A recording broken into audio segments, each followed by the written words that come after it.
तो पिछले लेक्चर से हम अब यहाँ आ जाते हैं भैया, और हम लोग देखते हैं कि सबसे पहला क्वेश्चन हमने क्या किया था, why is power sharing desirable. Power sharing जो है वो क्यों करनी चाहिए, इसका जवाब मेरे हिसाब से तुमको मिल गया होगा। ठीक है, अब देखो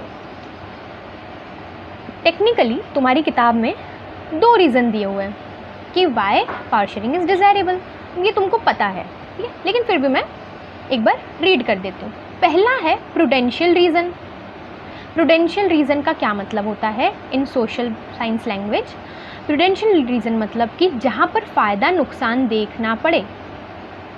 ठीक है भाई, देख भाई इसके साथ समझौता कर ले, उसके पास नहीं तो न्यूक्लियर बॉम्ब है, न्यूक्लियर बॉम्ब चला दिया तो देख ले अपना क्या हाल होगा। ठीक है, या फिर यार फालतू उससे पंगा मत ले यार, वो बहुत मोटा लंबा मोटा कैसा तो है, वो अपने को मार पीट देगा। फ़ायदा नुकसान देख रहे हो ना अपना।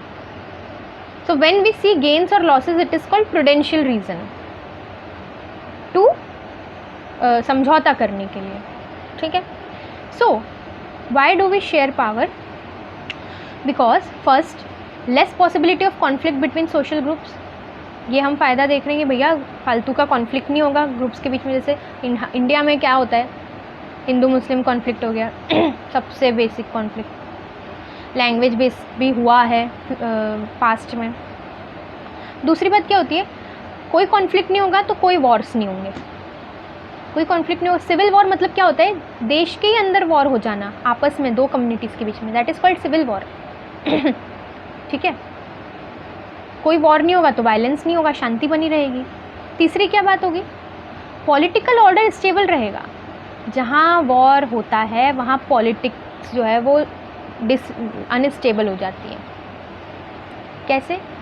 क्योंकि सरकार का फोकस जो है वो डेवलपमेंट से हट के, गरीबों पर ध्यान देने से हट के, एजुकेशन पे ध्यान देने से हट के सारा का सारा कहाँ चला जाता है, वॉर की तरफ चला जाता है। इसलिए पॉलिटिकल ऑर्डर जो है वो अनस्टेबल हो जाता है। चौथी बात क्या होती है, no harm to majority. Obviously, क्योंकि वॉर्स के कारण हार्म तो मेजॉरिटी का ही होगा ना, तो मेजॉरिटी लोगों को कोई हार्म नहीं होगा। ये हो गया प्रूडेंशियल रीज़न, जहाँ हम अपना फ़ायदा नुकसान देख रहे हैं। दूसरा मोरल रीज़न। एक बात बताओ, जब तक पावर शेयर नहीं करोगे, जैसे कि हिटलर था, वो ही did not want to share power even with his finance minister. उसके फाइनेंस मिनिस्टर को भी लताड़ दिया था, चल भाग तू यहाँ से, है ना। तुम लोगों ने पिछले अगर क्लास में पढ़ा होगा तो दैट वाज डिक्टेटरशिप, है ना। बट डेमोक्रेसी में क्या होता है, ठीक है, हम हर एक की सहमति से कोई भी काम करते हैं, that is power sharing. So power sharing is the very spirit of democracy. लोकतंत्र की आत्मा है पावर शेयरिंग। जब तक पावर शेयरिंग नहीं होगा, डेमोक्रेसी है ही नहीं। Can you imagine a democracy without power sharing? Imagine, अगर कहीं पे हुए तो मुझे बता देना, ठीक है। People have right to choose the leader and participate in decision making. ठीक है, लोगों को अपना लीडर चुनने का अधिकार है और डिसीजन मेकिंग में इनडायरेक्टली या डायरेक्टली पार्टिसिपेट करने का अधिकार है। तुम बोलोगे यार हम कहाँ डिसाइड कर रहे हैं, अरे भैया तुम वोट दे रहे हो ना, तुम अपने प्रतिनिधि को वोट दे रहे हो। तीसरी चीज़, if some people have got rights, some have not, there is no equality. And when there is no equality, how can we call it democracy? What is democracy? Democracy is government of the people, for the people, by the people. What is the people? क्या people में भी हमने divide करके रखा है क्या? भैया people मतलब people living in the boundaries of the particular country, whatever that person may be. So अगर हमारे पास इक्वल राइट्स ही नहीं है तो वो डेमोक्रेसी हुई कहाँ से? सो दिस इज़ मोरल रीज़न। ठीक है, नैतिक जो मूल्य है डेमोक्रेसी के वो यही है ना। ये नैतिक कारण हुए, ठीक है। और भौतिक कारण हमने ऊपर देख लिया कि युद्ध नहीं होगा तो शांति बनी रहेगी। अब इतनी बात समझ में आ गई। अब देखो, अब forms of power sharing. Power sharing हम किस किस प्रकार से कर सकते हैं। अच्छा चलो, तुम्हारी स्कूल में किस प्रकार की पावर शेयरिंग है, क्या तुम बता सकते हो? Just think about it. I hope तुम सभी बता पाओगे कि प्रिंसिपल होता है, ठीक है, वो जो है हेड होता है, एक फॉर्मल हेड होता है। उसके नीचे कौन आता है? टीचर्स आते हैं। टीचर्स के पास क्या पावर्स हैं भाई? वो पढ़ाता है बच्चों को, ठीक है, वो प्रिंसिपल को सलाह मशवरा करता है, उसे सलाह देता है ना। फिर हम देखते हैं उसके नीचे फिर कौन है? जो दूसरे स्टाफ हैं, है ना, जो कि क्या बोलते हैं, जो भी वर्कर्स हैं स्कूल में, है ना, वो हैं, है ना। अच्छा, टीचर्स में भी जो है प्राइमरी टीचर्स अलग हैं और जो सेकेंडरी वाले टीचर्स अलग हैं, इनकी अलग पावर्स हैं। कुछ टीचर्स को कुछ स्पेशल पावर्स दूसरी भी मिली हुई हैं, है ना, जैसे स्काउट गाइड वाले टीचर अलग होते हैं, ठीक है। सो ये एक डिवीज़न है। अच्छा, उसके बाद फिर स्टूडेंट्स को भी पावर दी जाती है। तुम्हारे स्कूल का कोई हेड होगा, है ना, क्या बोलते हैं, हेड ऑफ स्कूल, एक लड़का एक लड़की, ठीक है, वो हेड होंगे। फिर तुम्हारे जो हर एक क्लास के मॉनिटर्स होंगे, है ना। तो अगर कुछ किसी बारे में डिसीजन लेना है, कुछ ऐसा कॉमन स्कूल के लिए या क्लासेस के लिए, तो तुम सारे मॉनिटर्स को बुला लोगे, है ना। या फिर हाउसेस होते हैं, है ना, Ashoka house, Raman house and, ठीक है, तो उनके हेड होते हैं। So this is power sharing.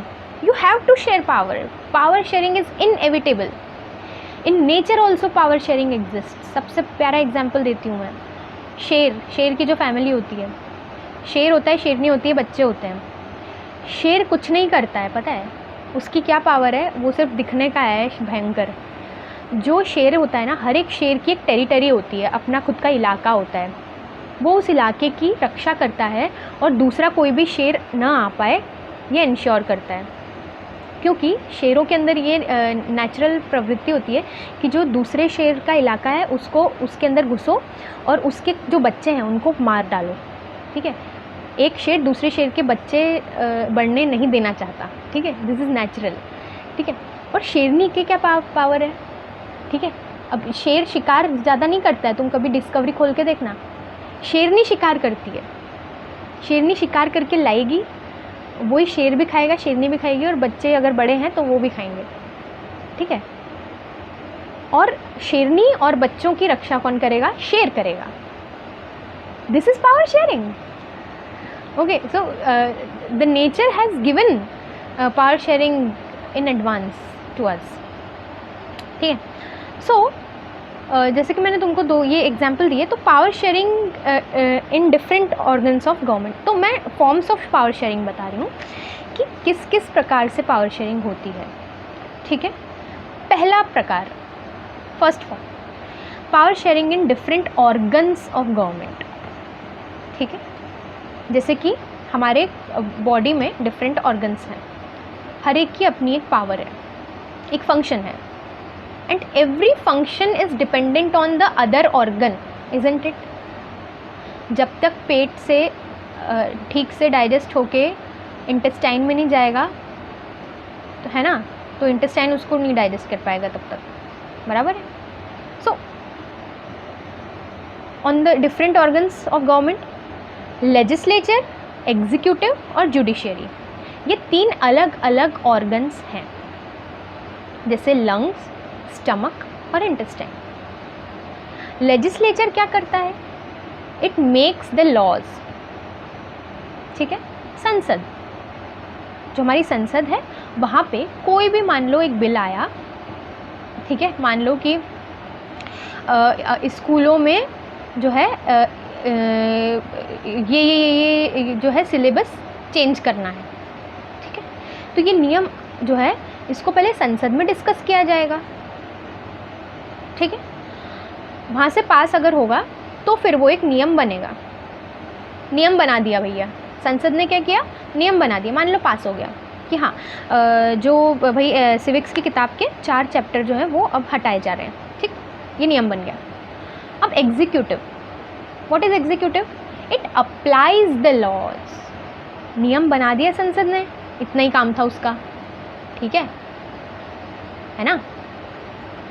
अब अप्लाई कौन करेगा? एग्जीक्यूटिव करेगी। जो हमारे IAS ऑफिसर्स हैं, ठीक है, जो सिविल सर्विसेज में जितने भी लोग हैं, ठीक, जो गवर्नमेंट ऑफिसर्स हैं, वो कौन है? इम्प्लीमेंट करने वाले लोग हैं, लागू करने वाले लोग। जो कैबिनेट मिनिस्टर्स हैं, रेलवे मिनिस्टर हुआ, भैया रूल बनाया है संसद ने, इसको लागू करना है। तो तुम्हारा जो रूल है कि 4 चैप्टर हटना है, वो लागू कौन करेंगे? ये गवर्नमेंट ऑफिसर्स करेंगे इसको लागू। वो कैसे करेंगे, क्या करेंगे, वो सब वो डिसाइड करेंगे। This is executive, this is another body. Third body क्या है? जुडिशियरी। नियम बन गए, नियम लागू हो गए। अब भैया तुम्हारे जो नियम है इसमें कुछ गलत तो नहीं है, या भैया क्या ये नियम सही से लागू हो रहा है कि नहीं?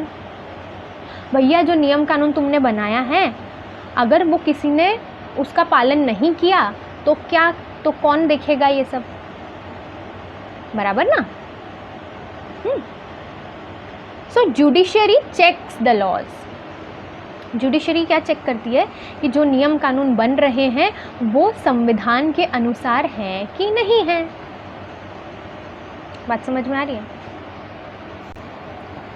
जैसे अभी तुमने सुना होगा CAA है ना, सिटीजनशिप अमेंडमेंट एक्ट एक आया कि भैया पाकिस्तान, बांग्लादेश में जो भी हिंदू यानी फंसे हुए हैं, जिनके ऊपर अत्याचार हो रहा है, उनको हिंदुस्तान में लाया जाए। तो इसके ऊपर बहुत विरोध भी हुआ, तुमने ये देखा होगा।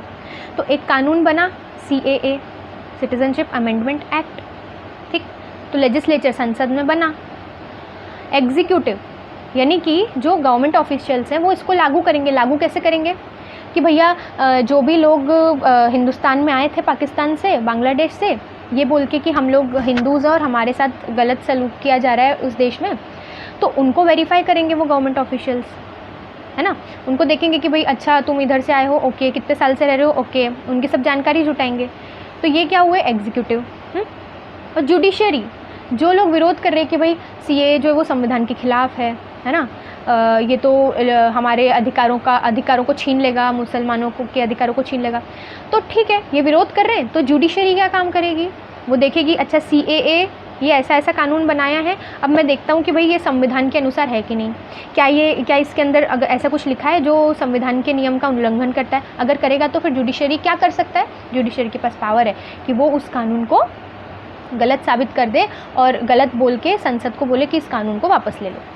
बात समझ में आ रही है? Now, no organ is greater और मोर पावरफुल देन अदर।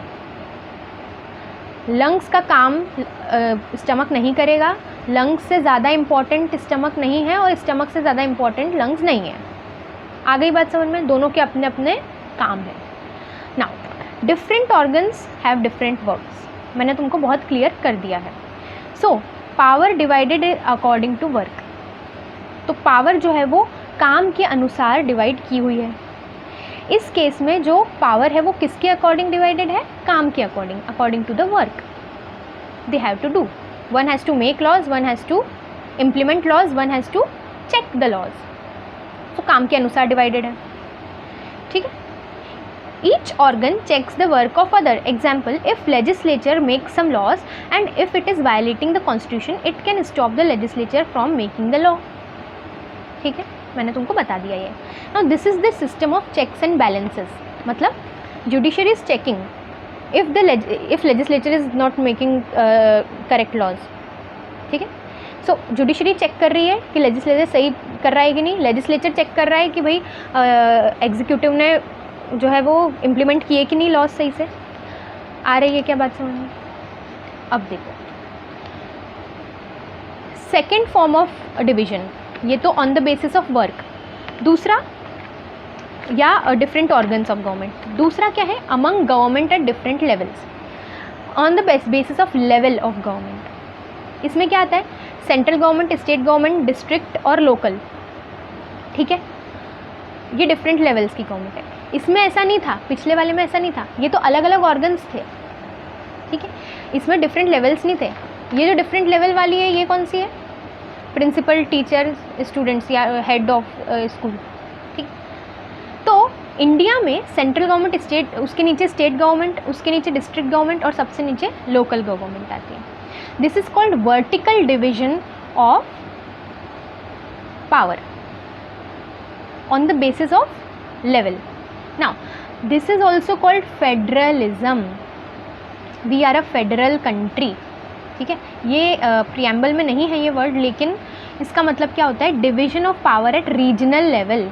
क्यों चाहिए, सिर्फ सेंट्रल गवर्नमेंट क्यों नहीं हो सकती? पॉसिबल है क्या? सोच के देखो, इतने बड़े देश में क्या सिर्फ एक सेंटर पे प्रधानमंत्री बैठा है वो सारे सब कुछ कर सकता है क्या? Impossible. Again I said power sharing is inevitable. इसको आप बच नहीं सकते हो पावर शेयरिंग से, इट इज़ नेचुरल. ठीक है, so this is not followed in all countries. Sri Lanka did not use this method whereas Belgium did, है ना. श्रीलंका ने तो यूज़ किया ही नहीं था ये मेथड, है ना. उसने तो मतलब बिल्कुल हटा ही दिया था. बेल्जियम ने, यानी बेल्जियम में तो खैर सेंट्रल स्टेट ऑलमोस्ट सेम थे, but yes central government was there, state government was there. Now, this system is good because government is able to reach the poorest and the common man of the country, and the people also have easy availability of government workers. अगर मुझे आज सड़क से problem है, मेरे यहाँ सड़क भैया बहुत ख़राब है यार, है ना. ठीक है, मतलब ऐसे कूदते फांदते जाते हैं हम लोग बाज़ार. ठीक है, तो मुझे अगर सड़क से प्रॉब्लम है तो मैं क्या प्रधानमंत्री के पास जाऊँगी क्या? चलो प्रधानमंत्री छोड़ो, मैं क्या मुख्यमंत्री के पास जाऊंगी क्या? है, तो फिर किसके पास जाऊंगी? There has to be a local government जो कि मेरे शहर के अंदर काम करती है, और वो क्या है? Municipal corporation. हम कहाँ शिकायत करने जाएंगे? म्युनिसिपल कॉरपोरेशन के पास. अब वो म्युनिसिपल कॉरपोरेशन किससे मदद लेती है? वो स्टेट गवर्नमेंट से मदद लेती है. किससे? वो मुझे नहीं पता, उससे मुझे कोई काम नहीं है, but I will complain to municipal corporation. सही है. सो गांव में, अब गांव का व्यक्ति के लिए तो शहर भी बहुत दूर हो जाता है, तो गांव का व्यक्ति कहाँ जाए? तो गांव के लिए पंचायतें होती हैं, है ना. So this is the basic thing, very basic thing. इसको डिसेंट्रलाइजेशन भी कहा जाता है. बहुत इंपॉर्टेंट बात बताना चाहती हूँ मैं. गांव में जो पंचायतें होती हैं वो बैठती हैं, पंचायत बैठती है ना, जैसे पेड़ के नीचे, ऐसा इमेजिन होता है. तो पंचायत में जो है गांव की, हर एक गांव की अपनी समस्या होती है. हर एक गांव अपने आप में अलग होता है. ठीक है, क्योंकि गांव में कम लोग रहते हैं. ठीक है, तो गांव के अंदर एक गवर्नमेंट है, दैट इज़ कॉल्ड पंचायत. तो लोग अपनी समस्या पंचायत को बताएंगे, फिर पंचायत जो है वो, उसको मदद मिलती रहती है जो स्टेट गवर्नमेंट है उससे, हर पंचायत को. तो उससे पंचायत जो है वो पैसा लगाएगी अपने लोगों के ऊपर, है ना. या फिर पंचायत जो है वो लोगों के साथ मिलकर जो लोकल प्रॉब्लम है उसको सॉल्व करेगी. बराबर है क्या? हर एक गांव की समस्या सेम है क्या? कश्मीर के लोगों की समस्या और महाराष्ट्र में जो सूखा प्रभावित क्षेत्र है वहाँ के किसानों की समस्या एक जैसी होगी क्या? अलग अलग होगी ना. तो उनको सॉल्व करने का तरीका भी अलग अलग होगा, और वो तरीका दिल्ली में बैठ के नहीं निकाला जा सकता, और महाराष्ट्र में बैठ के कश्मीर की समस्या का हल नहीं निकाला जा सकता. सही बात है ना. इसीलिए हर एक गांव को बैठकर अपनी समस्या का हल खुद ही सुलझाना पड़ेगा, और लोग मिलकर उसको कर सकते हैं सरकार के साथ, यानी जो लोकल सरकार है पंचायत के साथ मिलकर. ठीक है, इसको कहते हैं डिसेंट्रलाइजेशन. पेड़ को ऊपर से पानी देने से नहीं होगा, उसकी रूट्स, जब तक पानी जो है रूट्स से जाता है. तो ये हमारे जो गांव हैं, छोटे छोटे गांव, छोटे छोटे शहर, ये रूट्स हैं. जब तक इनको अच्छा गवर्नेंस का पोषण नहीं मिलेगा, जो हमारा वृक्ष रूपी देश है वो फल फूल नहीं पाएगा. और हो यही रहा है कि ये जो जड़ें हैं, ये जो टिप्स हैं हमारी, जो जड़ों की टिप है, सबसे आखिरी कोना जड़ का, जो कि गांव है, वहाँ पे अच्छी गवर्नेंस नहीं पहुँचती है. ठीक है, तो अगर हम लोग हर एक गांव एक सुदृढ़ हो जाए अपने आप में, उसके पास खुद की पानी की व्यवस्था है, उसके पास खुद के शौचालय व्यवस्था है, स्वास्थ्य व्यवस्था है, उसकी खुद की स्कूली व्यवस्था है, सोच के देखो एक बार, ठीक है। किसी भी किसान को कोई प्रॉब्लम नहीं है, उसकी खेती की प्रॉब्लम वो खुद आपस में सुलझा रहे हैं लोग, सभी लोग जो है वो उनके पास अच्छा खासा पैसा है। तो हर एक गांव अगर सुनिश्चित कर ले कि हम सुखी रहें, ऐसा कुछ करें, तो पूरा देश सुखी हो जाएगा। किसी सेंट्रल गवर्नमेंट, स्टेट गवर्नमेंट की कोई मदद की ज़रूरत नहीं पड़ जाएगी, ठीक है। और यही असली डेमोक्रेसी है, ठीक है। और फेडरल जस्टिस सिस्टम भी ऐसे ही काम करता है। सुप्रीम कोर्ट जो है दिल्ली में है, जो देश का सबसे हाईएस्ट कोर्ट है। उसके नीचे हाई कोर्ट हर एक राज्य की जो कैपिटल है उसका एक हाई कोर्ट होता है, ठीक है। और उसके भी नीचे, हाई कोर्ट्स के भी नीचे सबऑर्डिनेट कोर्ट्स, क्योंकि मेरे साथ अगर कुछ गलत होता है तो मैं सुप्रीम कोर्ट तो जाऊंगी नहीं, हाई कोर्ट तो जाऊंगी नहीं, पहले मैं लोकल कोर्ट में जाऊंगी। और लोकल कोर्ट में अगर मुझे जस्टिस नहीं मिलता है तो मैं हाई कोर्ट पे जा सकती हूँ। हाई कोर्ट से मैं हाई कोर्ट के डिसीजन से मैं संतुष्ट नहीं हूँ तो सुप्रीम कोर्ट जा सकती हूँ, ओके। तो this is federal system. Now तीसरे तरीके का जो पावर डिवीजन है वो है among social groups. Now, what is social groups? For example, community government of Belgium, ठीक है। So, पावर डिवीजन वहाँ पे एक तो सेंट्रल गवर्नमेंट है, एक स्टेट गवर्नमेंट है ना, एक कैपिटल गवर्नमेंट थी वहाँ पे ब्रुसेल्स की अलग से, और एक थी कम्युनिटी गवर्नमेंट। सो ये है सोशल ग्रुप्स में जो है पावर डिवाइड करना। इंडिया में जैसे कि constitution provides for reserved seats for minority communities like SC ST OBC women etcetera. Women को जो देश में जो ग्राम पंचायत होती है ना, उस ग्राम पंचायतों में और म्यूनसिपैलिटीज़ में 1/3 रिजर्वेशन है, यानी 1/3 औरतें ही होंगी।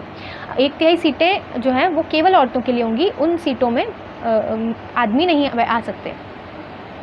To give them fair share in running the government and administration of the country. So reservation क्यों होता है कि वहाँ तुम ट्रेन में रिजर्वेशन करवाते हो, ठीक है, मतलब उस सीट पे सिर्फ तुम ही बैठ सकते हो, और कोई बैठ सकता है क्या? अगर कोई बैठेगा तो तुम्हारे पे अधिकार है कि तुम उसको हटा सको, बराबर है, क्योंकि तुमने उसका पैसा दिया है। सिमिलरली रिजर्व सीट्स जो है वो SC SC OBCs के लिए, जो बहुत सालों से पिछड़े हुए थे, उनको प्रेजेंटेशन देने के लिए, उनको एक पावर देने के लिए, पावर शेयर देने के लिए, क्योंकि वो बहुत टाइम से वंचित रहे थे, तो उनको सरकार चलाने में, एडमिनिस्ट्रेशन चलाने में एक फेयर शेयर देना।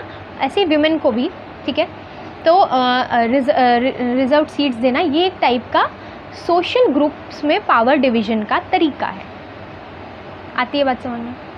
This is also done in education jobs to uplift the minority. अब इसमें काफ़ी मतभेद भी है लोगों में कि रिजर्वेशन होना चाहिए कि नहीं होना चाहिए, हम लोग उसमें नहीं जाएंगे, ठीक है। So this is kind of social groups में पावर डिवीजन।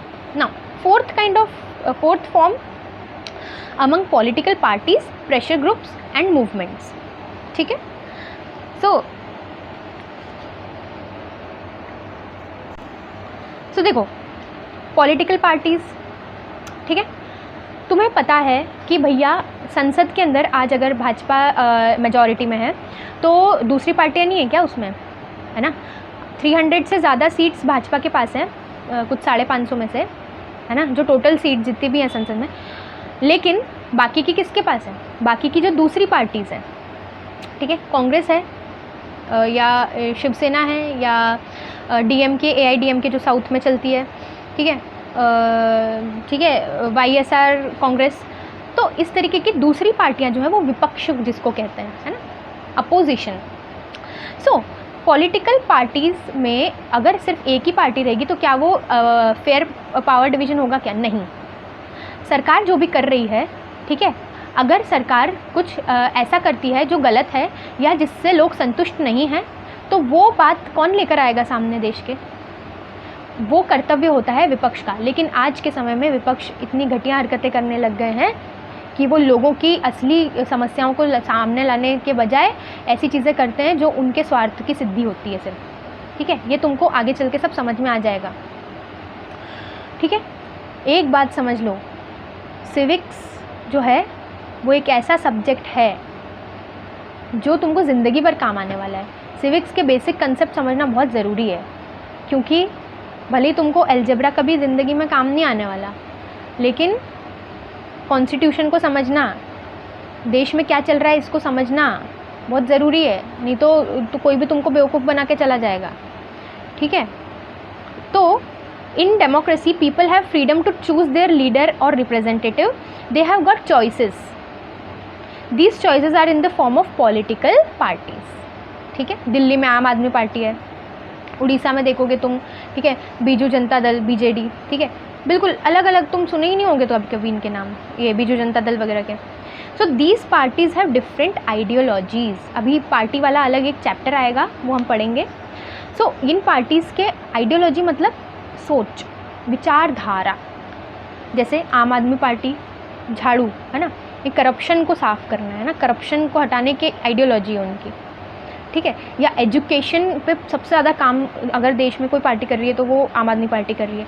सो ये उनकी विचारधारा है, ठीक है। तो इस तरीके से अलग अलग पार्टी की अपनी अलग अलग आइडियोलॉजी होती है, ठीक है। जो भाजपा है, ठीक है, तुम उसको देखो, पूरा एक सबका साथ सबका विकास, ये आइडियोलॉजी है ना। यानी हम ना किसी के जाति देखेंगे ना धर्म, हमको देश का विकास चाहिए। डिफेंस में हमको स्ट्रॉन्ग बनाना है देश को, हमें देश को विश्व गुरु बनाना है, हमें योगा को आगे ले जाना है, हमें आयुर्वेद को जो हमारी सनातनी परंपरा है उसको आगे ले जाना है। ये विचारधारा है बीजेपी की, ठीक। सो अलग अलग पार्टियों की अलग अलग विचारधारा है और हम स्वतंत्र हैं, हम किसको वोट देना चाहते हैं, समझ में आ रहा है। Sometimes these parties represent a social group. कभी कभार क्या होता है कि कुछ पार्टीज़ किस बेसिस पे बनती हैं कि वो किसी सोशल ग्रुप को रिप्रेजेंट कर रही हैं। जैसे शिवसेना जो है वो किसको रिप्रेजेंट करती है, महाराष्ट्र के लोगों को मेनली रिप्रेजेंट करती हैं। शिवसेना, शिवाजी की सेना, ठीक है। तो शिवसेना बेसिकली इसी मुद्दे पे बनी थी कि जो शिवाजी का जो सपना था, एक अखंड भारत का जो सपना था, उसको पूरा करने की आइडियोलॉजी से बनी है, ठीक है। तो मेनली इसको कौन फॉलो करते हैं, शिवसेना नेशनल लेवल पे नहीं है ना, मराठी स्पीकिंग लोग और जो महाराष्ट्र के लोग हैं वो इसे फॉलो करते हैं और किसी दूसरे राज्य में नहीं है। सिमिलरली बीजू जनता दल, ठीक है। सिमिलर कम्युनिस्ट पार्टियां जो वो किसानों और मजदूरों में फेमस होती हैं। तो इस तरीके से सोशल ग्रुप्स में जो है ये पार्टियां, फिर तुम देखो समाजवादी पार्टी अपने उत्तर प्रदेश बिहार में चलती है। तो ये किस सोशल ग्रुप को लेके चलती हैं, जो दलित और इनको लेके चलती हैं ना। मेन इनका फोकस किसका कौन है, दलित्स और ये लोग हैं, ठीक है, जो OBC ST SC, ठीक है। Now sometimes coalition governments are formed when there is no clear majority, so they have to share powers with others, support each other। बहुत ही अच्छा एग्जाम्पल अगर अभी मैं दूँ, कोलिशन मतलब होता है गठबंधन करना। मान लो कि अच्छा तुमने अभी देखा होगा कि महाराष्ट्र की सरकार ही नहीं बन पा रही थी। अगर तुम लोग ने न्यूज़ देखी होगी, मैं एक्सपेक्ट नहीं कर रही हूँ कि तुम लोग सभी लोग देखते होगे, तुम बहुत छोटे हो इसके लिए अभी, लेकिन अगर देखा होगा तो महाराष्ट्र में अभी क्या हुआ था कि देखो हर एक राज्य की अपनी एक गवर्नमेंट होती है ना, राज्य सरकार, जिसमें मुख्यमंत्री बन के आता है, जैसे पूरे देश का प्रधानमंत्री बन के आता है। तो जैसे देश की संसद होती है, वैसी हर एक राज्य की एक विधानसभा होती है। विधानसभा के लिए इलेक्शन होते हैं राज्य के लेवल पे, ठीक है। तो हुआ क्या था कि मान लो 200 सीटें थी विधानसभा में, 200 सीटें थी। तो हुआ क्या कि 3-4 पार्टियां थी, ठीक है, शिवसेना, भाजपा, शिवसेना, कांग्रेस और एक और कोई सी पार्टी थी, ठीक है। तो हुआ क्या कि 4 पार्टियां थी। तो पता है 200 सीटें हैं टोटल, ठीक है। तो ऐसा होना चाहिए कि किसी भी पार्टी को अगर 100 या 100 से ज़्यादा यानी 50% से ज़्यादा मिल जाए तो वो उसका मुख्यमंत्री बन जाएगा। बहुत क्लियर बात है, बहुत सिंपल सी बात है ना। 50%, अगर तुम्हारी क्लास में 50% लोग, उससे ज़्यादा लोग किसी बच्चे को वोट कर देते हैं तो वो मॉनिटर बन जाएगा। तो हुआ क्या महाराष्ट्र में कि भाजपा को जो है 100 से कम मिले थे सीटें, ठीक है। शिवसेना को कुछ मुझे पता नहीं है, मैं सिर्फ अज्यूम करके बता रही हूँ, ठीक है। मैं सही डेटा नहीं बता रही हूँ, मैं अपनी तरफ से बता रही हूँ। मान लो कि भाजपा को 80 मिले, ठीक है, भाजपा को 80 मिले और शिवसेना को मान लो 30 मिले, ठीक है, शिवसेना को कितने मिले? 30। अब मान लो कांग्रेस को मिले, कांग्रेस को भी 30 मिले, है ना, और एक और कोई XYZ पार्टी है उसको 50 मिल गए, ठीक है, 60 है ना, और मान लो इसको 60 मिल गए XYZ को, हो गए पूरे 200, ठीक है। अब हुआ क्या कि पहले ऐसा था कि भाजपा और शिवसेना जो है वो उनका पहले से था कि भाई अपन दोनों जो है वो गठबंधन कर लेंगे, यानी अपन दोनों मिलके सरकार बनाएंगे, यानी तू मेरी मानेगा मैं तेरा मानूंगा, अपन दोनों मिलके बनाएंगे। तो देखो 80 + 30 कितना हो गया? 110। मतलब अगर भाजपा और शिवसेना मिलकर सरकार बना लेते, ठीक है, तो क्या होता कि 110 हो जाता, मतलब 200 का आधा होता है 100, 100 से 10 ज़्यादा है, मतलब भाजपा की सरकार, भाजपा और शिवसेना की सरकार बन जाती ठीक है, और भाजपा का जो है वो मुख्यमंत्री बन जाता, क्योंकि इनकी पहले से बातचीत हो रखी थी कि भैया भाजपा का जो है वो मुख्यमंत्री बनेगा। लेकिन हुआ क्या, शिवसेना ने बाद में बोला नहीं भैया, भाजपा अगर देखो हमारे साथ देखो, क्योंकि भाजपा की मेजॉरिटी नहीं है, 90-80 है उसके पास, है ना, 80 में अकेले बना सकती है क्या भाजपा सरकार? नहीं बना सकती, कम से कम 100 चाहिए, कम से कम 100 सीटें चाहिए। भाजपा के पास कितनी है? 80 है, तो उसको तो गरज पड़ी है ना शिवसेना की, जब तक शिवसेना साथ में नहीं आएगी तो सरकार नहीं बन पाएगी। तो शिवसेना ने यहाँ पे एक पत्ता खेला, बहुत मस्त पत्ता खेला, बोला कि भाजपा सुनो, अगर तुमको सरकार बनानी है तो मुख्यमंत्री हमारा होना चाहिए भैया, ठीक है। शिवसेना ने ऐसा बोल दिया, तो भाजपा ने बोला यार ये तो इसने चीटिंग कर दी यार, मतलब मुख्यमंत्री अपना बना लेगा, मतलब ये तो ब्लैकमेलिंग हो गई, है ना, क्योंकि गरज तो अपने को पड़ी है। तो भाजपा ने ये बात नहीं मानी, भाजपा भी अड़ी रही अपने। शिवसेना ने बोला ठीक है जा, तेरे साथ नहीं बनाना मुझे। तो शिवसेना ने एंड में कांग्रेस और XYZ जो दूसरी एक और पार्टी है उसके साथ मिलकर, कितने हो रहे हैं टोटल? 120 सरकार बन जाएगी। तो शिवसेना ने भाजपा का साथ छोड़ दिया, बहुत लंबा चला था ये, ठीक है, मैंने तुमको बहुत शॉर्ट में बताया है। तो शिवसेना ने क्या किया, कांग्रेस और XYZ जो दूसरी एक और पार्टी है उसके साथ मिलके 120 सीटों के साथ, जो 50% से ज़्यादा है, इसने बना ली सरकार, ठीक, भाजपा को दे दिया धोखा, ठीक है और मुख्यमंत्री जो बना वो शिवसेना का बना, जो कि उद्धव ठाकरे अभी है मुख्यमंत्री महाराष्ट्र के। तो ये कहानी हुई। तो ये तोड़ मोड़ की जो, तो ये गठबंधन का मतलब समझा रही हूँ मैं तुमको कि शिवसेना, कांग्रेस और XYZ 3 पार्टियों का गठबंधन, and they will be sharing their powers. Shiv Sena, Congress और XYZ तीनों की विचारधारा अलग है। एक कार्टून देखो जल्दी से तुम लोग, पेज नंबर 6 पर देखो, एक कार है ना, और उसमें 2 स्टीयरिंग बनी हुई है। इसका क्या मतलब है?